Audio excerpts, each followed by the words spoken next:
So that's where many Steelers fans are looking next is to draft that offensive tackle. They're probably going to lose Alejandro Villanueva. Who do you see in those middle to late rounds that could come in and potentially be a starter for the Steelers?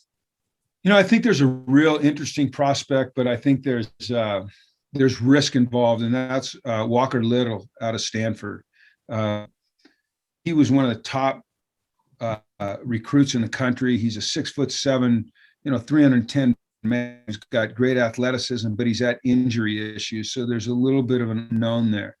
But I think a guy like that is going to be available in the 4th or 5th round, where maybe you have a chance to get a guy that turns out to be special. But once again, there's risk involved. But, you can go through, there's a list here of tackles and guards that's, pretty long, that, all guys that could come in and help. I'm looking kind of down the list, but Alex Leatherwood from Alabama, good football player, a tough football player. Jackson Carman from Clemson, and Liam Eichenberg from Notre Dame, and James Hudson, Cincinnati, and Spencer Brown from Northern Iowa.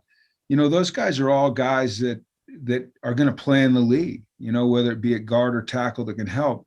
So it's all about priorities, and the Steelers are going to go into the draft, and they're going to have a list of priorities on their board, a list of needs that they need to fill. Some of those needs will be filled through free agency, but they're still going to want to supplement with some young guys. And then as the draft unfolds, they're going to look at their board and going to say, okay, we have a need at offensive guard, and the highest ranked offensive guard is here, but we also have maybe we have to replace Juju, so maybe we need a receiver, and the receiver's ranked here. And then that's where the conflict comes, like, who do we pick? What's the best pick for our football team? It's the old need versus best player discussion that we always have. So I just always have a lot of confidence in the Pittsburgh Steelers making the right decisions. You perform with consistency that organization is performed with year in, year out without making the right decisions most of the time.